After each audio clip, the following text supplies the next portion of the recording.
So good morning, everybody, to this 10th lecture in viscous flow and stability. Today it will be the last regular lecture. So that means we will wrap up most of the material that we started with. I may not be able to finish everything, and therefore we have one last lecture scheduled in 1 week. I think it was on the 17th, if I'm not mistaken. I will not use that whole lecture, but maybe 1 hour or so, perhaps in the end, in order not to rush through all the material today. But the main part of the course material will be concluded today. There is actually one more aspect that I would like to mention, namely we should also have a course evaluation when you can give some feedback on the course. I have been in contact with the university administration, but I haven't gotten the actual code yet, which I need to have in order to initiate the course evaluation. I don't know whether I will get that today even. Otherwise, we would also do the course evaluation some other time. Okay, but then I would like to start, as usual, with a summary of what we have done last time. And well, I guess the main aspect that we looked at was the derivation of what we call the Orr-Sommerfeld and Squire equations. So the Orr-Sommerfeld and Squire equations are the two equations that are listed here on top. The Orr-Sommerfeld and Squire equations, they are the linear disturbance equations written for a wave number, or written in Fourier space, so meaning that they are looking for an eigenvalue. In this case, it would be the eigenvalue omega, so the frequency of the disturbance, as a function of a streamwise wave number alpha, the Reynolds number, and the mean profile, and the wave number beta. So the Orr-Sommerfeld and the Squire equations, they look for specific solutions of the linearized Navier-Stokes equations for a certain set of parameters. And then what you do is you look at the omega, which is in fact a complex number. I think I've written it here. So this omega is the eigenvalue. We look at the complex form of it, where omega r essentially corresponds to an oscillation. So it will kind of rotate on a circle in complex space, and the omega I would correspond to a growth in time. If omega is larger than 0, it will grow. If omega I is lower than 0, it will decay in time. So the goal of our work here is to try to figure out what is the eigenvalue, and then depending on this eigenvalue, determine the stability of the flow. And we discussed the two equations, the Orr-Sommerfeld and the Squire equations. We realized that the Squire equation is forced by the Orr-Sommerfeld equation. We have this C term on the right-hand side, which then becomes quite obvious if we write everything in matrix form, as done here, where we have this off-diagonal term, which is present for the Squire equation, for the equation for eta, which is the wall normal vorticity.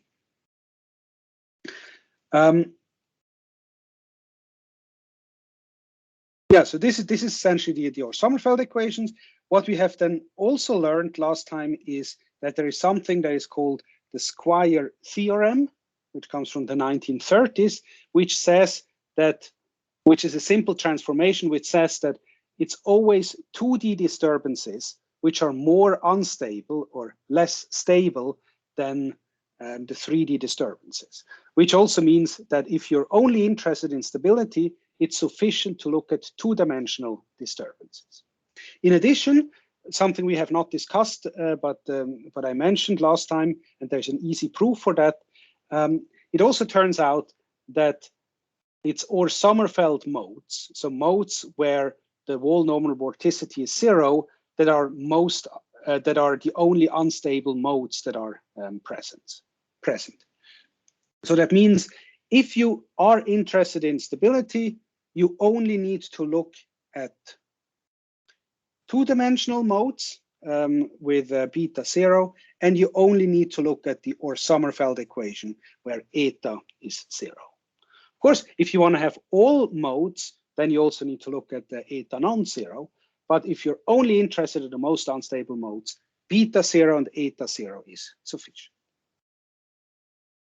I provided you then also with a little code that calculates Sommerfeld and actually only Sommerfeld modes, and you can use that code to reproduce some of the results. At the end, there were 3 types of results that we looked at and also demonstrated. The first result was to look at the spectrum, so essentially a plot of all the eigenvalues that you can get for a specific profile. And in particular, if you plot them as imaginary and real part, you can then see everything that goes kind of in this upper half plane would then be unstable. So this is the unstable half plane. So this is the first type of result where we can identify which modes are actually unstable. Once we have then identified a mode that we're interested in, maybe this one, then we can also look at the shape, the waveform or the eigenvector corresponding to that eigenvalue. And that maybe looks something like this. It's kind of a bad drawing, but you have the better drawing from the computer in your lecture notes. This would then be the shape of the unstable mode. And if we take the most unstable mode, then we talk about a Tolmin-Schlichting or a TS wave. And they typically look like this. So you have an amplitude which is large close to the 2 walls with opposite sign. So that means that there's a phase shift between the 2 walls in a channel flow. And then the third type of result that we looked at was the so-called neutral curve, which is just a locus of all the modes with 0 growth rate as a function of Reynolds and a wave number. So that then divides the Reynolds and alpha region into two distinct regions. One region inside this curve, which would correspond to all unstable modes, where all the omega i's are larger than 0, and the region outside where everything is stable. And of course, this curve we can now use to determine what the lowest Reynolds number is at which we lose stability. And of course, that's exactly that point when we come from the left, where you, for the first time, we go into or can go into the unstable region. So that gives us then the Reynolds C, and here, of course, the critical alpha as well, the critical wavelength that becomes unstable first. Maybe one last comment I can make to this curve. This curve has a very specific shape, as you can see here, and this is also called, because of that shape, the banana curve, because it kind of looks like a banana. It's kind of bent and is long. Okay, so these were the things that we discussed last time. Are there any questions to that, or any questions to the demonstrations that we did last time?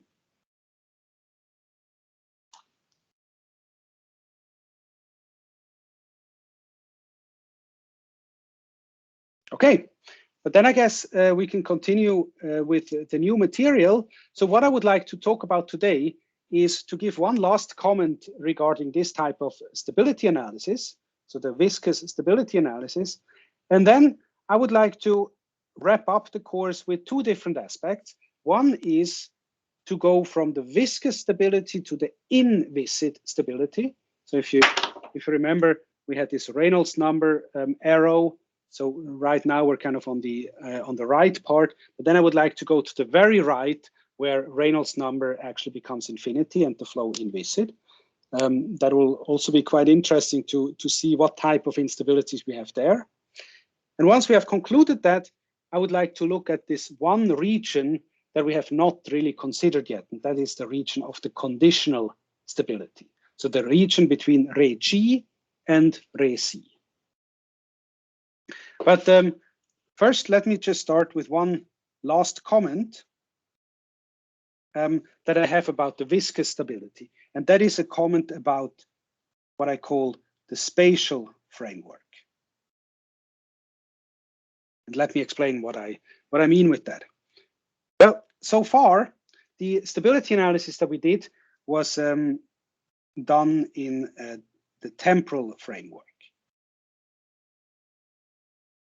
Temporal framework means that we have chosen the wave number alpha, so the spatial wave number, to be a real number. So we said, okay, our wavelength has a certain length. So keep in mind that the wavelength would then be 2 pi divided by alpha. So we said that we're looking at waves with a specific length. And for those waves, we would like to see how they oscillate in time and how they grow in time. So that means we have then considered omega to be the eigenvalue, and this omega was then to be a complex number.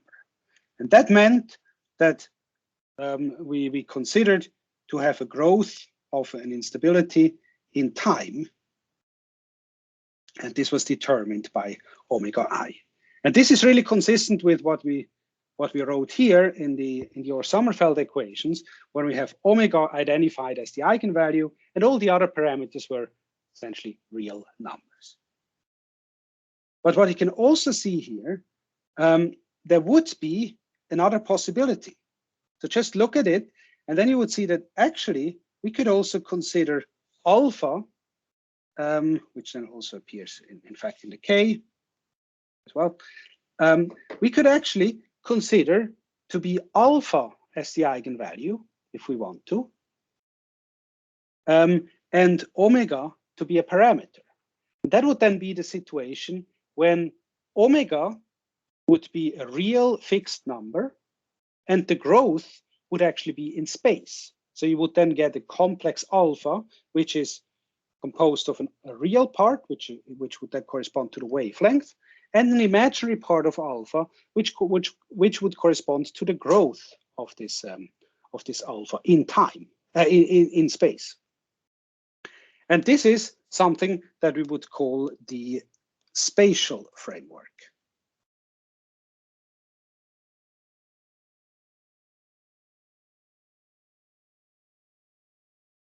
The spatial framework, where we say that omega is actually real, and that of course means that the period of our disturbance would be 2 pi divided by omega, and the eigenvalue is alpha, which is then a complex number.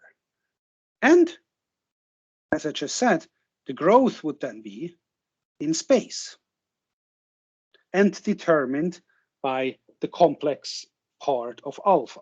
The real part of alpha would again be just the wavelength, but the growth would then be in space determined by alpha. Now, of course, you can ask yourself, what would be the application of this spatial framework? And it turns out that this, from a physical point of view, particularly when you think of aeronautics, would actually be the more common way of doing things. Because if you now just draw an XY diagram, and we perhaps have some inflow here. So this would be U infinity. We would have a wall or something. And then, of course, there would be a boundary layer growing as we know. So we have a boundary layer with a certain thickness, delta of X. And now if you think of the situation that at some point here, we have an excitation of the boundary layer with a specific frequency, a real frequency, excitation.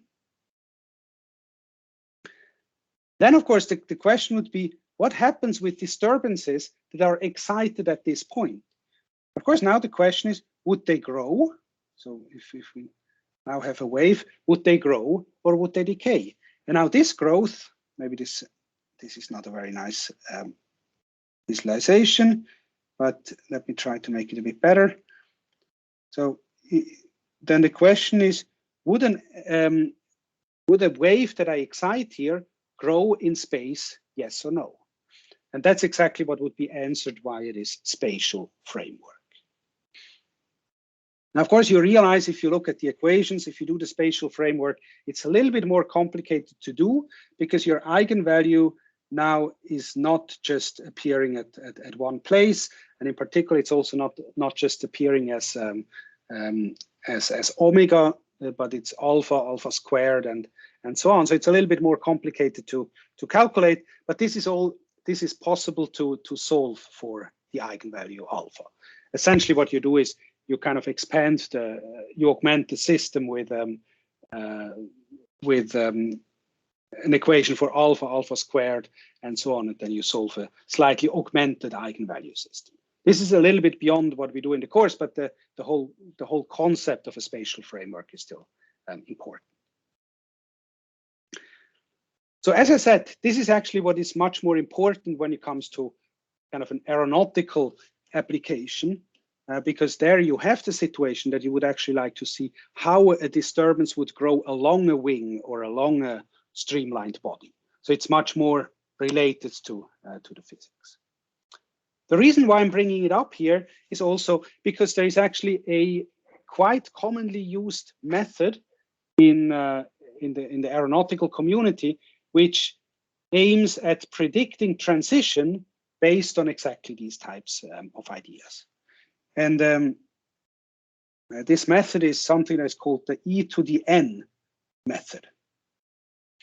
And what I would like to do now is to illustrate to you this method. And for this, I have actually prepared a few slides because I thought it was easier to show that actually with slides instead. So, oops, that was the wrong slide. I need to do like this. So I would like to talk about this transition prediction with the E to the N method. The basic idea is, and that's really the underlying aspect of the E to N method, the idea is that transition occurs when the linear eigenmodes, so the waves that we have now talked about, when they have reached a certain amplification. So what we're looking at is, we would like to see that the linear waves, they grow by a certain amplitude, and once they have reached a certain amplitude, then we have transition. That is, of course, a kind of an engineering approach to say so, but it turns out that it's not so wrong if you compare to real experiments. So it turns then out if you calibrate your amplification, so this E to the N, which would be kind of the growth, in experiments it shows that this growth, E to the N, or the N rather, should be somewhere between 8 and 11. Of course, now I realize this is extremely empirical, but as I said, it just turns out that it works well in as a transition prediction tool. So what we're looking at is a growth by E to the 8 to E to the 11. So kind of the typical number, between 8 and 11, we would say that N is 9. That's maybe the best way of predicting. So how would we now calculate this E to the N, or the N factor, in practice? Well, let's look at this situation here. So this here is the neutral, or the stability diagram, or the neutral curve for a Blasius boundary layer. So that's the banana curve that I mentioned before. We have here the Reynolds number, as we know, so how far downstream of the plate we are. And here on the on the vertical axis, we have the frequency. Now, you need to keep in mind, now we're in the spatial framework. So that means that here we're actually looking at the frequency in time, so omega, rather than in space as we had in the channel flow, because we are in the spatial framework. So this is spatial framework. And the neutral stability curve is the one that here is indicated with amplification of 0. So that's the neutral curve. But of course, as I was saying before, inside the curve, I would have positive growth, and outside the curve, I would have negative growth, so decay. Now, that means now, so just think, if I do a cut of this curve along a specific frequency. So if I just take frequency of 100, for instance, so that's a non-dimensional frequency of 100, I cut through this line. So that means that I will cross zero. I will cross zero at this point, and I will cross zero at this point again. Before that, it will be negative, then we'll go through zero, would reach a peak somewhere around here, and then go down again through zero to negative numbers. These two crossing points are called branch 1, which is the first crossing, and branch 2, which will be the second crossing. Now, if I plot this, I will get something like that. So here I'm not looking at the actual growth rate. I'm actually looking at the amplitude. So that means what you see here is that from branch 1, so from the time when I crossed first, my growth would be positive. So the amplitude would increase. And after branch 2, when my growth rate again becomes negative, I would start to decay. But what you clearly see here is that there's a growth from this point, so from branch 1 to branch 2. There's a growth from, if you normalize it with the amplitude here, of, in this case, a factor of, I don't know, in log scale of 1.5 or so. Right? So you see that the amplitude actually grows from branch 1 to branch 2. And this was now done for one specific frequency. But what you can do now is, if you plot exactly the same curve, so this growth curve, but not just for frequency 100, but for all other frequencies as well. So essentially, you would go into this curve, and you would also, draw the same curve for all different frequencies. So all different frequencies. And then you would get something that looks like this. The envelope, so essentially the line that connects all the tops of this curve, would then be something like this orange line. And you can see that first it's higher frequencies that grow, and the further down you go along the plate, it's lower and lower frequencies that grow. But now, the interesting thing is, if you now measure how much the growth would be from the beginning to the end, and you plot this in a log scale, you can now go in and read your n factor. So this here would be the n factor. So how much e to the n have you grown? Because it's in log scale. And now you can go in and say, okay, if I want to have transition at 9, I go and look, okay, 9 is reached here, and this would correspond to this Reynolds. So this here is the illustration of the e to the n method, and it's really based on the neutral, on eigenvalues, on the linearized Navier-Stokes equations, and you look at how much certain modes are growing in the boundary layer. And it gives you a prediction of where transition happens. So this is the e to the n method. Before we go on, I would like to just very briefly summarize that also in the lecture notes, so that we have a complete picture here. So the e to the n method, the idea was we look at, in omega and in Reynolds, we look at this banana curve, something like that, and we make cuts for fixed frequencies through this curve. And then we plot in a similar plot as a function again as Reynolds number, we plot essentially the amplification that we get for each of those frequencies. So something like this.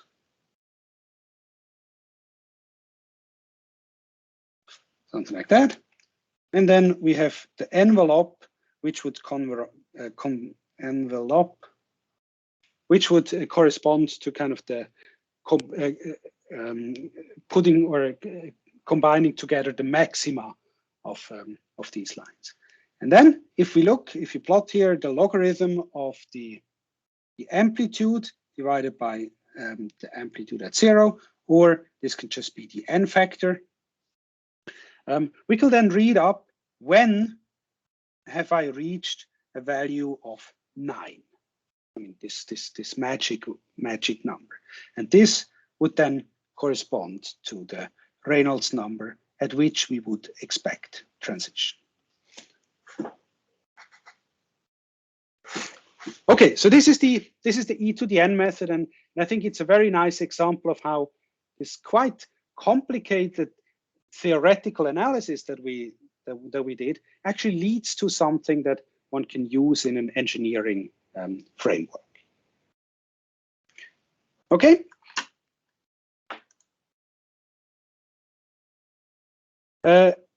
Yes. So this was the example of the e to the n method. I guess you are all very happy with that. There is one aspect that I would like to mention, which is even more engineering, because it turns out that there may also be an influence of noise, or what we call free stream turbulence, or a turbulence intensity that we may have, because then suddenly it turns out that the transition scenario becomes a mix between the linear modes and actually something that we call bypass transition, where you just have individual turbulent spots appearing seemingly out of nowhere. And of course, that's the effect of free stream turbulence penetrating into the boundary layer and directly creating a transition. But even that can be actually put into the framework of the e to the n method. And the observation is, as written here, that as soon as you have high turbulence intensity levels, you would actually start to reduce the critical Reynolds number for transition. And this is a very empirical model, but it tells you that the n factor decreases with the turbulence intensity multiplied by a factor of 2.4. Well, here you can see if turbulence intensity is 0, we're at n being 8.4 or around 9. But then if you increase the turbulence intensity, this n factor goes down. There's no physics in it, apart from the observation that you will go to earlier Reynolds numbers if you have noise, but there is nothing more than that in it. This is a nice paper by Mack from 1975, if you're interested. Okay. Yeah, I think this is what I wanted to tell you about the e to the n method and how we can use these eigenmodes or solutions to the or Sommerfeld equations in a more practical framework. Do you have any questions related to that?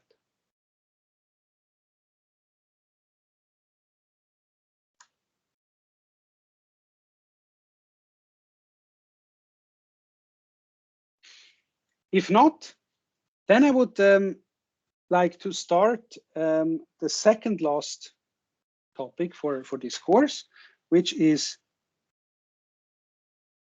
what I call inviscid instability. The reason for that is that we're still concerned with this diagram that we looked at essentially from the beginning of when we started to talk about instability. So we have this array of Reynolds numbers, and we said that there is a specific Reynolds number, ray G and ray C here. And below ray G, we said that the energy growth would be 0. So that's the Reynolds OR equation. And then we have the Reynolds C, above which we have eigenvalues with a growth rate omega I being larger than 0. And then we have this magic region here in between, which we have not really talked about, but we will do later today. That's the region where we have conditional stability or instability. Now, what we would like to look at now is actually to go kind of at the very end here to the region where Reynolds is becoming infinity. or the viscosity is becoming zero. The reason why we want to do that is that, of course, historically seen, so historically, the case with Reynolds going to infinity or the viscosity going to zero was the first to be studied. And of course, that also makes sense because there's a number of terms that will then disappear from your stability equations. So therefore, it was kind of obvious that this was done first. And actually, it's quite simple to get the governing equation. We just take our Sommerfeld equation for the value of viscosity being zero or Reynolds to be infinity. So we can directly write it down. I will do that now in the form that we also introduced last time, where I have the phase speed c in there, but you can also do it in a different way. But essentially, the equation becomes ub minus c times d squared minus alpha squared minus ub double prime times v hat being zero. So this here is just or Sommerfeld for the viscosity going to infinity. So it's really just taking this first equation, the Sommerfeld equation, and setting the viscosity or Reynolds to infinity. So meaning we take away that term. And then to get to the form that we have written here is we just essentially divide the whole thing by I alpha, because then we get a c here instead of omega. I mean, it becomes omega divided by alpha there.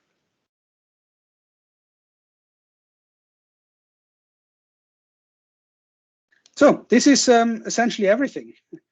This is the governing equations for disturbances at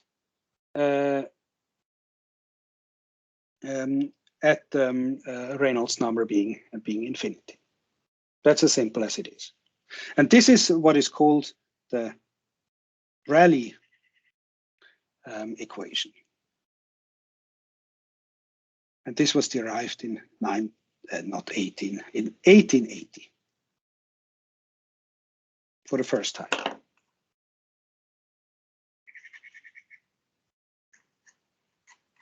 So as you can see, this is, in a way you can view that the Sommerfeld equations were just the viscous extensions of the Rayleigh equation. There is a number of quite relevant issues with the equation as it's stated here. So first of all, when you look at it, you see that there is no imaginary part anymore. This has somehow gone away. So all coefficients are in fact real. And of course, this has to do with the fact that the second derivative is gone, and you essentially the second derivative from the viscosity is gone. So what you're left with is just it's just an advection equation essentially, with kind of the pressure that you had to take care of. But the viscous term, the second derivative in the Navier-Stokes equations is gone. The consequence of the fact that all the coefficients are real is that the eigenvalues, again, if you think of eigenvalues in terms of c or omega, the eigenvalues are either real or they are actually complex conjugates. They cannot be anything else. And of course, that means that, so if you have either real or complex conjugates, well, the real ones will be either, or the eigenvalues would be what we will call neutral waves, where the eigenvalue, the imaginary part of the eigenvalue is actually zero. That's what a real number means. Or that we have always a pair of growing and decaying modes together. So plus minus omega I at the same omega r. So that's the first consequence of the fact that this is real. The second observation that we can make from the Rayleigh equation is actually that there is something quite interesting happening if we have a profile where at some point we have the same speed as the phase speed of the waves. That means we actually get a singular point. And the singular point is reached when the velocity at a certain height of yc is exactly the same as the wave speed of c. Because what happens then, so if you imagine that you have the Rayleigh equation, you divide this equation by ub minus c. So of course then it would disappear from the first term, but the second term would be ub double prime divided by ub minus c. Then of course this term becomes infinity. So that means that at this point you're actually you're actually having to deal with a singularity of the solution. And this singular point is what is called a critical layer. Critical layer because it's a layer because it's kind of one plane at a certain height, if you now think of a two-dimensional space. And this critical layer is located at yc being, at yc. Now, at this point, as I was just saying, the wave speed to the c is the same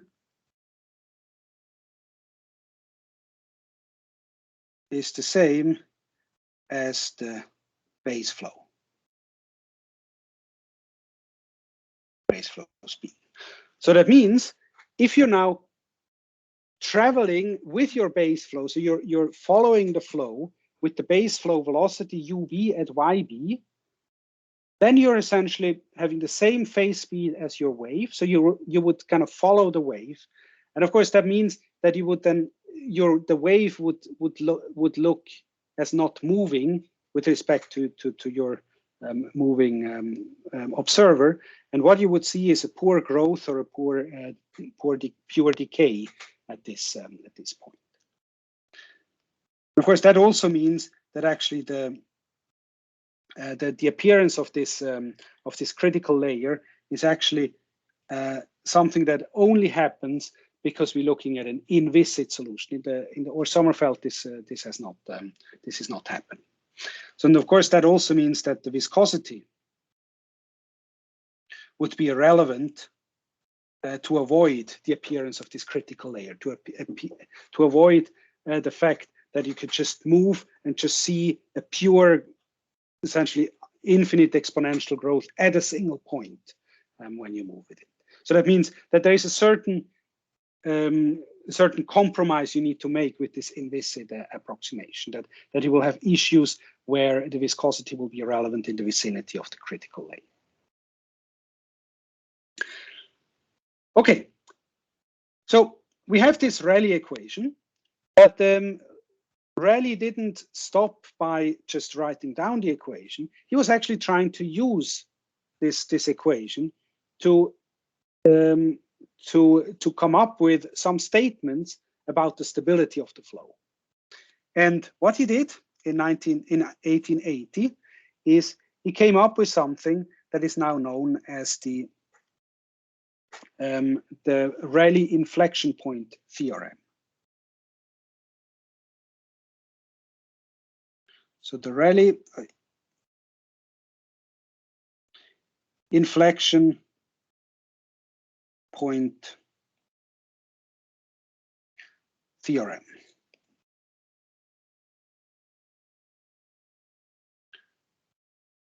And so essentially what he said was the existence of an inflection point in the base flow profile, the existence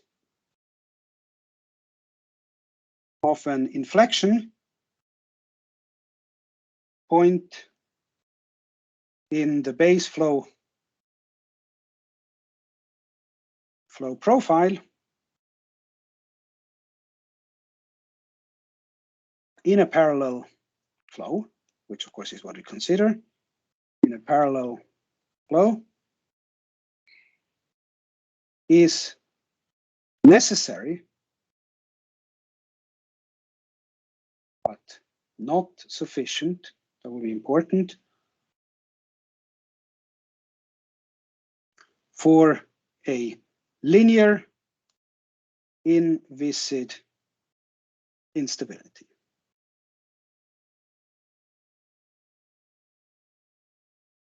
So what he says is, we need to look for an inflection point in the base flow. And as soon as we have found an inflection point, this will be a necessary condition for a linear inviscid instability. Well, first, I guess we need to briefly mention what it means to have an inflection point.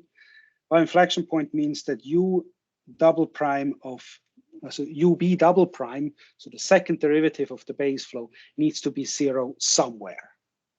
And of course, that also makes sense because we have this term UB double prime in our Rayleigh equation. So what he states is the base flow profile, or the base flow, needs to have a specific shape for an instability to happen.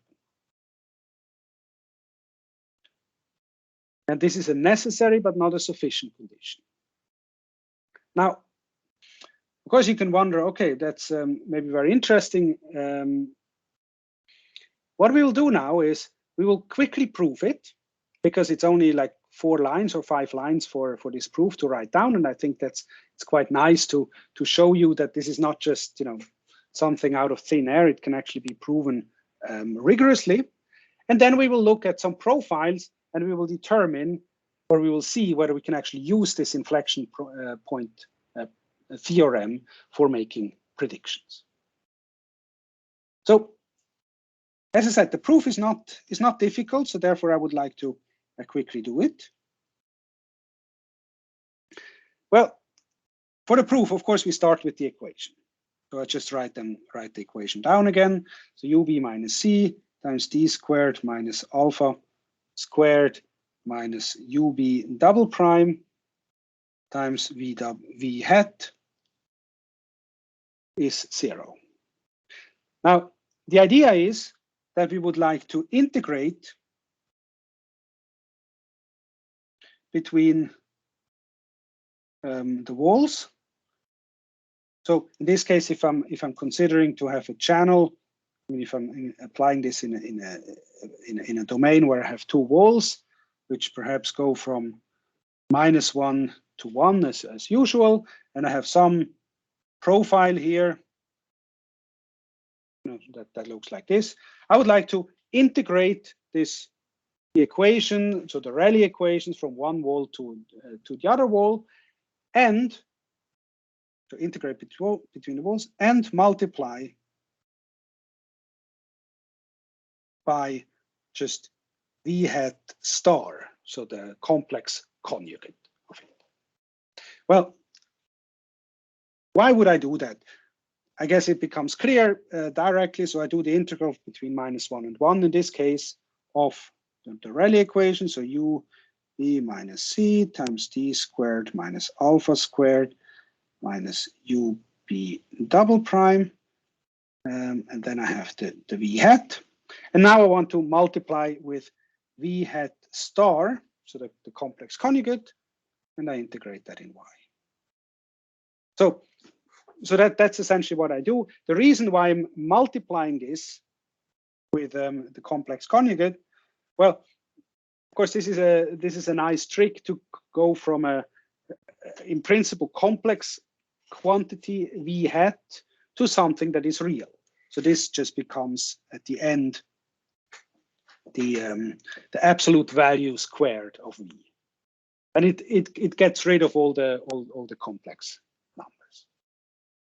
So this is the idea, and after the break, we will now continue on seeing how we can actually use that to determine stability of that.